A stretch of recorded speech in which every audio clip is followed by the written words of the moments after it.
वसुदेव कुटुम्बकम् वसुदेव कुटुम्बकम् वसुदेव कुटुम्बकम् One earth, one family, one future. One earth, one family, one future. वसुदेव कुटुम्बकम्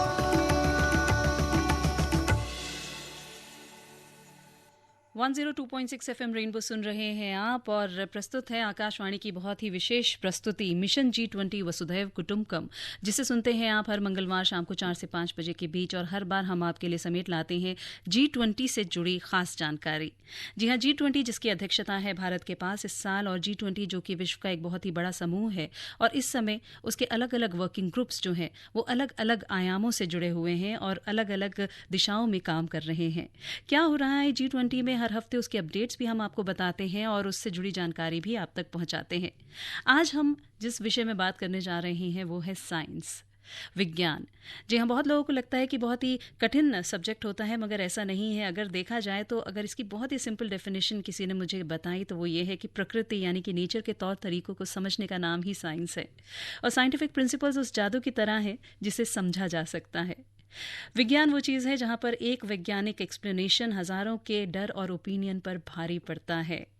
साइंस जो कि आपकी क्यूरोसिटी से उपजता है, रिसर्च से पनपता है और फैक्ट्स और एक्सप्लेनेशन से इस दुनिया को समझना हमारे लिए आसान करता है। जी हाँ, इसी विज्ञान के बारे में हम बात करने जा रहे हैं। G20 का एक बहुत ही स्पेशल एंगेजमेंट ग्रुप है जिसका नाम है साइंस 20। इसी बारे में हम आज बात करेंगे और इस विषय में जानकारी देने के लिए आज हमारे साथ स्टूडियो में हमारे बहुत ही विशेष मेहमान उपस्थित हैं। आप हैं प्रोफेसर डॉक्टर नरेंद्र कुमार मेहरा। आप हैं former dean of All India institute of medical Sciences. You are vice president of international affairs Indian national science Academy. Transplant immunology के आप विशेषज्ञ हैं और फिलहाल साइंस 20 जो कि बहुत ही इंपॉर्टेंट एंगेजमेंट ग्रुप है G20 का, उसके आप कोऑर्डिनेटर हैं। सर, बहुत बहुत स्वागत है आपका हमारे कार्यक्रम में। जी मेहरबानी, मुझे बड़ी खुशी है कि आज के मैं इस कार्यक्रम में आया।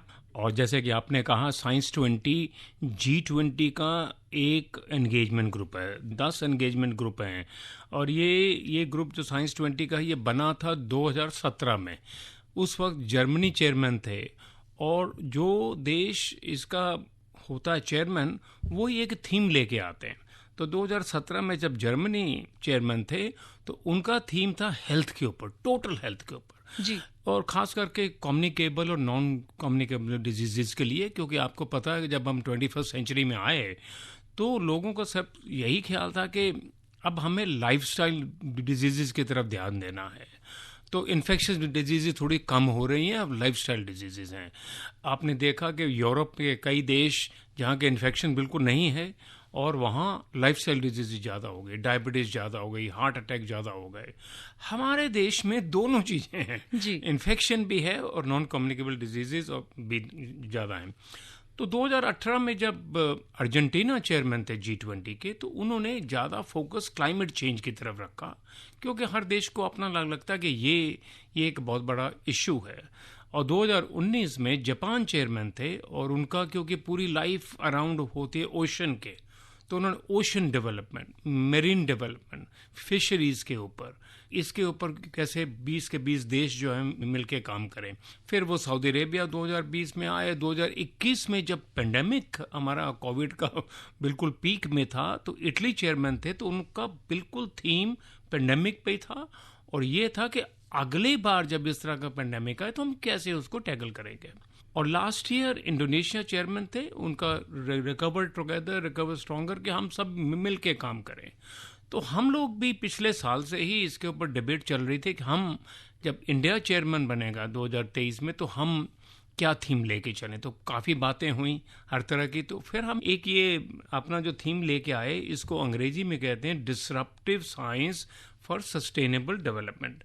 इसका हिंदी अनुवाद है सतत विकास के लिए विघटनकारी विज्ञान। हम विज्ञान को यूज़ में लाना चाहते हैं, लेकिन वे विघटनकारी, सिर्फ वो नॉर्मल चलती हुई चीज़ों को नहीं, नई चीज़ लेके आएँ जिससे कि ह्यूमन, आफ्टर ऑल हमारा एम क्या है, मानवता की वेलबींग हो, मानवता जो है खुश तरीके से रहे।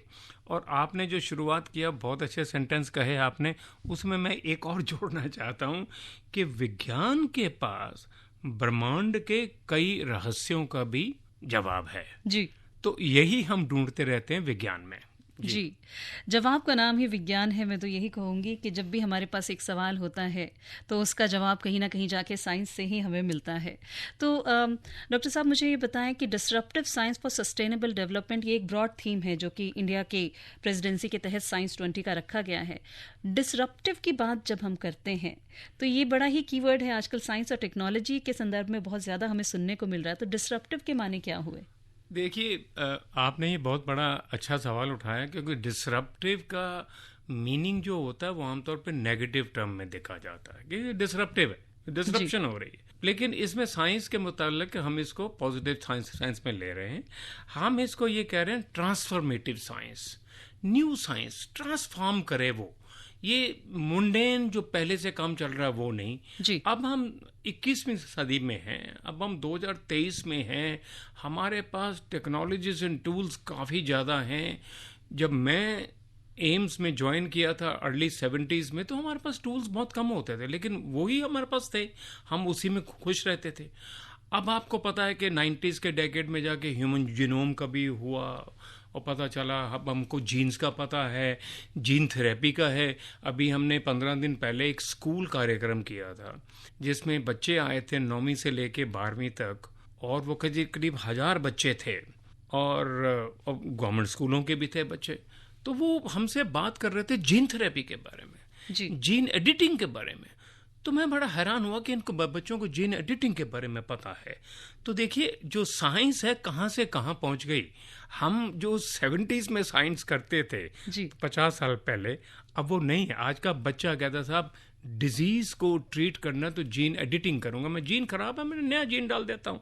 मुझे उसके लिए पता करना है कि मैं कहाँ जाऊँ, कहाँ ट्रेनिंग लूँ, क्या करूँ। वाकई में नए नए रास्ते जब खोज लेते हैं ना, तो पुराने रास्ते जो होते हैं वो आसान हो जाते हैं, और इंसान का जो यात्रा है, बल्कि मुझे कहना चाहिए कि यात्रा आसान हो जाती है। और इन्हीं नए रास्तों को ढूंढने का नाम डिसरप्टिव साइंस है, अगर मैं एक लेमैन की भाषा में कहना चाहूँ। और मुझे भी यही समझ में आया है। लेकिन इसके अलावा और बहुत सारी चीज़ें, आप देखिए ना, साइंस किस तरह से आपके लिए चीज़ों को आसान कर देती है, और साइंस किस तरह से दुनिया को बेहतर बनाती है। तो साइंस का ये जो रोल है दुनिया को बेहतर बनाने का, उसे G20 एक नई दिशा देता है हर बार, हर नई प्रेसिडेंसी के साथ। और अब की बार भारत ने चुना है disruptive science for sustainable development. इस बारे में और भी ज़्यादा बातचीत करेंगे, जानकारी लेंगे। हमारे साथ हैं प्रोफेसर डॉक्टर नरेंद्र मेहरा, और इनसे हम बातचीत करते रहेंगे। आप सुन रहे हैं मिशन G20 वसुधैव कुटुंबकम, only on 102.6 FM Rainbow. 102.6 FM Rainbow सुन रहे हैं आप। प्रोग्राम चल रहा है मिशन G20 वसुधैव कुटुंबकम, one earth, one family, one future. इस बहुत ही ब्रॉड थीम के अंदर, इस ब्रॉड थीम के अम्ब्रेला के नीचे बहुत सारे और छोटी छोटी अम्ब्रेलाज हैं, और उनके नीचे भी बहुत कुछ है। तो इन्हीं सब हेडिंग्स के अंदर क्या डिटेल्स हैं, ये सब कुछ हम आप तक पहुंचाते हैं हमारे इस कार्यक्रम के जरिए, जिसे आप सुन रहे हैं सिर्फ और सिर्फ FM रेनबो पर। मिशन G20 वसुधैव कुटुंबकम, ये कार्यक्रम आप तक पहुंचता है FM रेनबो के जरिए हर मंगलवार शाम को 4 से 5 बजे के बीच, और लेकर आता है आपके लिए G20 से जुड़ी बहुत सी जानकारी। G20 जो कि आखिर में आपके और मेरी ज़िंदगी पर असर डालता है, सीधे आके हमारी ही ज़िंदगी से जुड़ जाता है। तो इसीलिए बहुत ज़रूरी है इसके बारे में जानना। हर बार दोहराती हूँ, लेकिन अब की बार भी कहे बिना बिल्कुल नहीं रहूँगी। मिशन G20 से जुड़ा अगर आपका कोई भी फीडबैक है तो आप हमें मेल कर सकते हैं feedback@fmrainbow@gmail.com पे। और फिलहाल हमारे साथ जो मेहमान उपस्थित हैं उनसे पूछने के लिए मेरे पास ढेरों सवाल हैं। हमारे साथ हैं professor doctor Narendra Mehra, farmer dean of AIIMS, and जो साइंस 20 है, जो कि मिशन G20 यानी कि G20 के तहत एक इंगेजमेंट ग्रुप है, उसके ये कोऑर्डिनेटर हैं। प्रोफेसर मेहरा, मुझे आप ये बताएं कि ये जो बहुत ही ब्रॉड थीम है हमारा disruptive science for sustainable development, इसमें कुछ सब ट्रैक्स भी रखे गए हैं, सब थीम्स रखे गए हैं। तो अगर उसके बारे में आप थोड़ा डिटेल से, जो ब्रॉड थीम है वो, और उसके बाद उसके नीचे क्या थीम्स रखे गए हैं, हमारे लिसनर्स को बताइए। जी बिल्कुल। आपको जैसे कहा कि डिसरप्टिव साइंस हमने नाम रखा, लेकिन ये बेसिकली है ट्रांसफॉर्मेटिव साइंस। परिवर्तनकारी साइंस करना चाहते हैं, परिवर्तनकारी विज्ञान से एम यही है कि मानवता में वेलबींग हो, उनकी वेलबींग के लिए, उनकी हेल्थ के लिए हम क्या क्या कर सकते हैं। और आज के दिन आपको पता दुनिया भर में कुछ चैलेंजेस हैं, और चैलेंजेस किससे आई? एक तो क्लाइमेट चेंज से आई, जी वो तो हर आदमी बात कर रहा है आजकल क्लाइमेट चेंज के बारे में। एनवायरनमेंट, जो वातावरण है, उसमें भी काफ़ी डिग्रेडेशन हुआ है। जी आप अगर कंपेयर करेंगे 4-5 डेकेड्स के साथ, हमारे हेल्थ पॉइंट ऑफ व्यू एक और बहुत प्रॉब्लमेटिक इशू जो बनता जा रहा है, वो सिर्फ भारत में ही नहीं है लेकिन दुनिया भर में, उसको हम कहते हैं एंटी माइक्रोबियल रेजिस्टेंस। जी ये ड्रग रेजिस्टेंस हो रही है। जी अब देखिए, फैमिली में कोई बीमार है तो सारे फैमिली मेंबर ही डॉक्टर हो जाते हैं। वो कहते हैं तुम ये एंटीबायोटिक ले लो, तो कहते हैं ये एंटीबायोटिक ले लो, और वो एंटीबायोटिक्स को दुकानों पे इजीली अवेलेबल है, और सारे वो दवाइयाँ खानी शुरू कर देते हो। पता होता नहीं कि क्या दवाई खानी है, कितनी डोज खानी है। तो ये हमारा जो AMR है, इसको हम कहते हैं एंटी माइक्रोबियल रेजिस्टेंस, ये एक बहुत बड़ा इशू बनता जा रहा है। और मेरे को तो लगता है जो भविष्य में जो G20 देश इसके चेयरमैन रहेंगे, शायद वो इसको भी एक अपना मेजर थीम बना के लाएं। और इसके अलावा तो लैक ऑफ एक्सेस, ये क्लीन एनर्जी नहीं है आज हमारे पास। जी हम हाइड्रोजन एनर्जी की बात कर रहे हैं, हम ओशन एनर्जी की बात करते हैं, सोलर एनर्जी की बात करते हैं। तो ये इसी को कह रहे हैं विघटनकारी विज्ञान, कि जो पुरानी चीज़ों को छोड़ के नई लेके आए। तो इन सब चीज़ों को देखते हुए हमने 3 सब ट्रैक्स बनाए हैं इसमें। तो सबसे पहला ट्रैक है वो है clean energy for greener future, जिसको कहते हैं हरित भविष्य के लिए स्वच्छ ऊर्जा। ऊर्जा हमको स्वच्छ चाहिए, और ये सबसे बड़ा, सबसे अहम इशू है, ये बनता जा रहा है। दूसरा जो हमारा सब ट्रैक है वो हेल्थ के बारे में है, यूनिवर्सल होलिस्टिक हेल्थ, सार्वभौमिक समग्र स्वास्थ्य।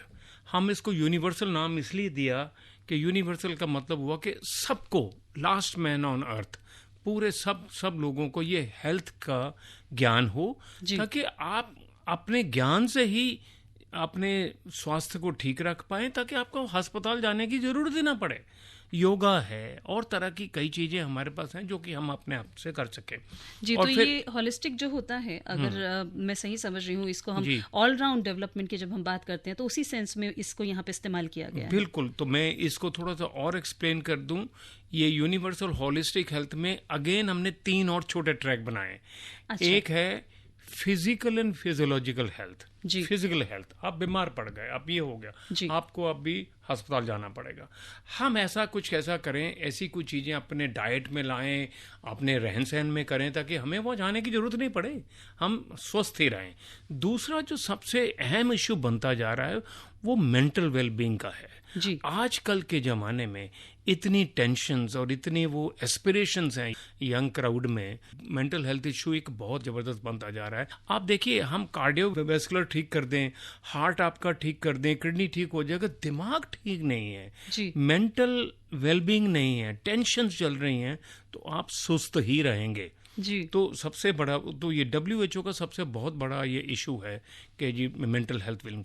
और थर्ड, हमारा जो ट्रेडिशनल सिस्टम्स ऑफ मेडिसिन हमारे हैं, और कई चीज़ें हैं हमारे यहाँ ट्रेडिशनल सिस्टम में मेडिसिन, तो हालांकि कुछ विकसित देश जो हैं वो थोड़ा सा उसको कम मानते हैं। हमारे यहाँ इंडिया में हमारी ट्रेडिशनल सिस्टम मेडिसिन बहुत है, जी। चाइना में है, इंडोनेशिया में, इस तरह के कई देश हैं जो कि G20 के मेंबर हैं, उन सब में ये है। तो हम उसको भी आगे लाना चाहते हैं ताकि वो आयुर्वेद सिस्टम या होम्योपैथिक सिस्टम, एलोपैथिक सिस्टम के साथ मिल के चले, तो कुछ ऐसी बीमारियां जिनको हम कंट्रोल कर सकते हैं। जी, जैसे बूंद बूंद से सागर भरता है, वैसे ही छोटी छोटी जो ज्ञान है, वो सब चीज़ें जो हैं थोड़ा थोड़ा मिलकर एक बहुत बड़ा ज्ञान का भंडार जो है वो बन सकता है। जी हाँ, बिल्कुल। जी, और यही पर्पस है G20 का। G20 जो कि विश्व का बहुत ही बड़ा समूह है, और उसमें यही हो रहा है, यानी कि बातचीत हो रही है, ज्ञान जो है उसका आदान प्रदान हो रहा है, किस तरह से वो सब चीज़ें मिलकर जो है आपस में चलाई जा सकती हैं, किस तरह से हम एक दूसरे से अच्छी बातें सीख सकते हैं, ये सभी बातें जो है वो G20 में हो रही हैं। मैंने बहुत ही ज़्यादा सिंपल करके बताया है आपको, लेकिन कॉम्प्लेक्स बात करने के लिए हम हमेशा अपने पास ना एक गेस्ट रखते हैं, और आज हमारे साथ हैं डॉक्टर प्रोफेसर नरेंद्र मेहरा, और इनसे हम बातचीत कर रहे हैं साइंस 20 के बारे में जान रहे हैं। आखिर में आकर जब इसने हमारी ही ज़िंदगी से जुड़ना है तो बहुत ज़रूरी है कि हमें इसके बारे में पता होना चाहिए, हमें इसकी नॉलेज होनी चाहिए, और हाँ, हमें इसे समझना भी चाहिए। एक और थर्ड सब ट्रैक है, बिल्कुल, उसके हम या तो बाद में बात करते हैं, या भी क्योंकि बड़ा लंबा है, वो एक बहुत ही इम्पोर्टेंट, बहुत अहम है।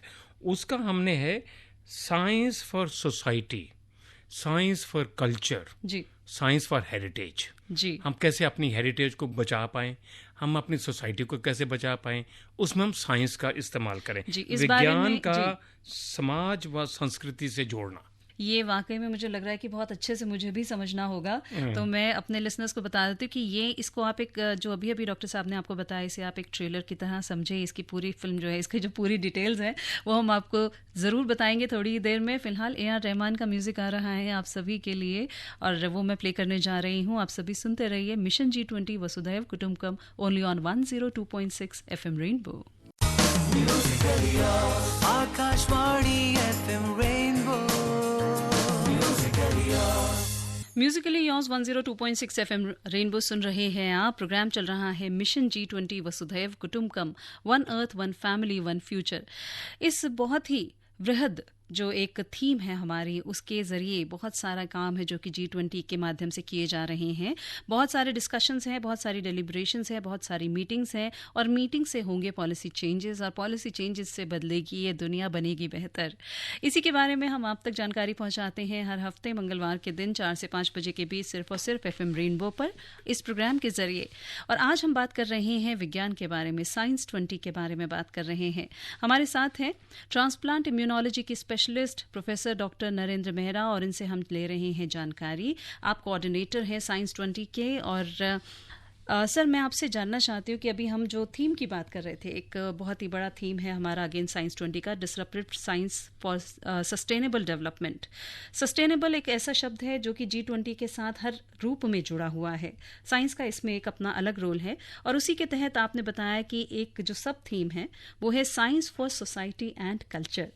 तो मैं चाहूँगी हमारे लिसनर्स को आप उसके बारे में बताएं। बिल्कुल, ये एक बहुत ही अहम इशू जो हम इसमें लेके आए और इनफैक्ट इससे लोगों को बड़ा, जो हमारे साइंस के फील्ड के लोग हैं उनको बड़ा हैरानी हुई कि आप ये एक थीम लेके आए हो, क्योंकि हमारा मानना ये था कि विज्ञान का समाज व संस्कृति से जोड़ना बहुत ज़रूरी है। मैं आपको एक अपनी एग्जांपल देता हूँ कि मैं जब ये कोविड बहुत ज़्यादा था तो मैं पेपरों में, न्यूज़पेपर्स में, टेलीविज़न में भी कई बार आया और पेपरों में तो खास करके लिखता रहता था मैं अबाउट इम्यूनिटी, होस्ट इम्यूनिटी और वैक्सीन्स के बारे में। जी। तो बीच में मैं अपने घर के पास ही जो जहाँ मकान बन रहे थे, लेबर क्लास लोग होती है, मैं सोचा कि उनसे जाके बात करूं कि वो क्या सोचते हैं। इतनी बड़ी चीज़ आ गई दुनिया भर में जी। कि पैंडेमिक हो गया, तो ये कैसे हम इसमें से बाहर निकल पाएंगे, मानवता का कि कैसे इसमें से निकल पाएगी। तो देखिए, उन लोगों से जब बात करता था मुझे ये कहते थे, काफ़ी बार कई लोगों ने कहा साहब ऐसा है, ये विज्ञान इसमें कुछ करेगा, विज्ञान ही हमको बाहर ला सकता है। जी। तो ये बड़ी खुशी की बात होती थी कि कॉमन मैन जो है आज के दिन विज्ञान की महानता को समझने लगा है, जो कि बहुत ही अच्छी बात है। इसलिए हमने कहा एक ऐसा टॉपिक भी हम लाएं जिससे कि विज्ञान का समाज और संस्कृति से जोड़ना बहुत ज़रूरी है। देखिए, विज्ञान जब होता, लोग सोचते हैं कि वैज्ञानिक लोग हैं, ये लेबोरेटरी में बैठ के काम करते रहते हैं, जो बायोलॉजी में करते हैं या मेडिसिन में करते हैं वो चूहे वूहे पे कुछ कर आगे फिर आपको वो दे आते हैं। तो इनका काम है एक नई नई खोज करके ले आते हैं, वो करते हैं। ऐसा नहीं है। हम सोचते हैं कि ये पूरा जो वैज्ञानिक है वो उसका बदलना, वो भी बदल जाता है सोसाइटी को देख के। सोसाइटी की रिक्वायरमेंट क्या है? आज हमारे पास कई तरह का हेरिटेज है, कई सालों से, कई सेंचुरी से हमारे पास है जी। वो उसको हम साइंस के टेक्नोलॉजी कैसे यूज़ करें ताकि उसको हम रख पाएँ, प्रिजर्व कर पाएँ, ताकि नेक्स्ट जनरेशन पर भी वो चले जाए। हमारा कल्चर जो है, जिस कल्चर में भी आप रहते हो उसमें भी साइंस का बहुत ज़्यादा योगदान है। आफ्टर ऑल योग भी क्या है? योग भी तो साइंस है। जी। वो भी हमको सिखाती है रोज। तो हमने ये सोचा कि एक साइंस फॉर कल्चर, हेरिटेज, इन सब के ऊपर एक ये इशू डिस्कस किया जाए ताकि कनेक्टिंग साइंस टू सोसाइटी, और इसको एक और सिंपल वर्ड में कहा जाता है सिटीजन साइंस। जी।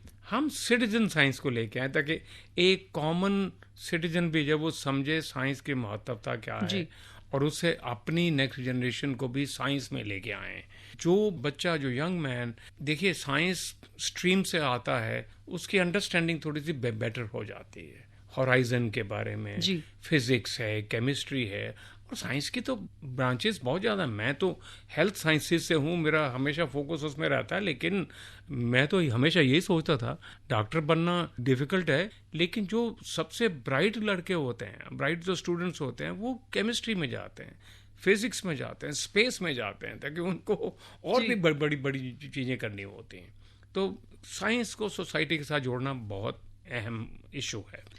जी, कि जैसा कि किसी ने कहा है कि सोच का दायरा बढ़ाओ, तो सोच का ये जो दायरा बढ़ाना है, ये जो एक वैज्ञानिक सोच को लेकर आना है, उसी का मुझे लगता है कि डॉक्टर साहब, जब साइंस की हम बात करते हैं तो हमें मालूम भी नहीं है कि कहाँ कहाँ पे साइंस का इस्तेमाल होता है, और जब कल्चर की या सोसाइटी की बात होती है, सोसाइटल एलिमेंट्स की बात होती है, तो हम नहीं सोचते कि इसमें भी साइंस का कोई रोल होगा।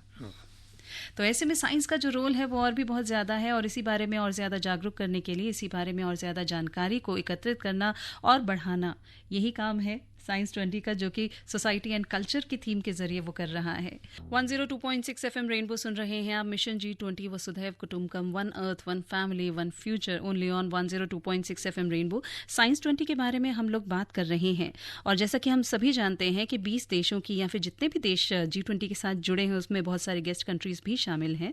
तो ऐसे में जो उनकी साइंस अकेडमीज हैं, उनके जो समूह हैं, वो मिलकर साइंस 20 का पार्ट हैं, और भारत की इंडियन नेशनल साइंस अकेडमी जो है वो इस चीज़ का हिस्सा है। साथ ही Indian institute of for science जो बेंगलुरु में है, उसको बनाया गया है सेक्रेटेरिएट फॉर S20 यानी कि साइंस 20, और उन्हीं के जो डीन है नवकांत भट्ट, उनकी बात मैं आपको सुनवाना चाहती हूँ कि जब सेक्रेटेरिएट बनाया गया IISc को, बेंगलुरु को, तो वहाँ पे जब डेलीगेट्स आए तो उनको विजिट कराते समय उन्हें क्या कुछ जो है वो दिखाया गया। We were essentially giving them a glimpse of what the institute is all about in advanced science and education in the country. We have created many institutes in the country, and we hope that we have conveyed what IISc stands for, and we also took this occasion to sort of show them the finest labs that we have in the institute, that is Nanotechnology Center in the institute, and also showcase the Bangalore startup ecosystem, which arguably perhaps the best ecosystem for startups in the world. Startups की जब बात होती है तो उसमें भी science 20 का अपना एक अलग रोल है। इसके बारे में हम आपको थोड़ी ही देर में बताएंगे, लेकिन उससे पहले मैं आपको सुनवाना चाहती हूँ IISc के ही प्रोफेसर श्रीनिवासन राघवन जो हैं, उन्होंने इस बारे में बोलते हुए आगे और क्या बताया। Financial arm of G20 visited us today so that they could get a glimpse about startups in the area of deep tech, including HAL, biotech, medtech, artificial intelligence, robotics, semiconductors, which India is embarking on in a big way. And they got to see areas in which India is coming up, how they could possibly potentially finance such that it could help their countries back there, and how it could possibly also result in products that could be helpful to them in the long run. अभी आपने सुना professor Srinivasan Raghavan from IISc Indian institute for science Bengaluru से, और जैसा कि आप सभी ने समझा कि जो जितनी भी हमारी साइंस फैसिलिटीज़ हैं, डेलीगेट्स जो हैं G20 के, उन्होंने जाके सभी को विजिट किया। और इसके अलावा और साइंस 20 क्या क्या कर रहा है, साइंस 20 ने देखा जाए तो अपनी मीटिंग्स में पूरे देश की जो लेंथ और ब्रेड्थ है उसको कवर किया है। और साइंस 20 के बारे में बताने के लिए हमारे साथ स्टूडियो में मौजूद हैं प्रोफेसर डॉक्टर नरेंद्र के मेहरा, और आप हैं कोऑर्डिनेटर फॉर साइंस 20। तो सर मुझे ये बताएं कि साइंस 20 की जब हम बात करते हैं, यहाँ पे हमने स्टार्टअप, इनोवेशन और रिसर्च, ये सारे बहुत सारे वर्ड्स सुने, तो साइंस 20 उसका दायरा तो बहुत ही बड़ा है। तो ऐसे में वो किस किस एंगेजमेंट ग्रुप्स के साथ जुड़ा हुआ है? बिल्कुल, ये आपने बड़ा अच्छा सवाल किया। इनफैक्ट मैं उससे पहले थोड़ा सा और टाइम लगाना चाहता हूँ ये एनर्जी के बारे में। हमने उसके बारे में ज़्यादा बात नहीं किया, क्योंकि स्वच्छ ऊर्जा के नवाचार जो करने हैं ये सबसे बड़ी बात है।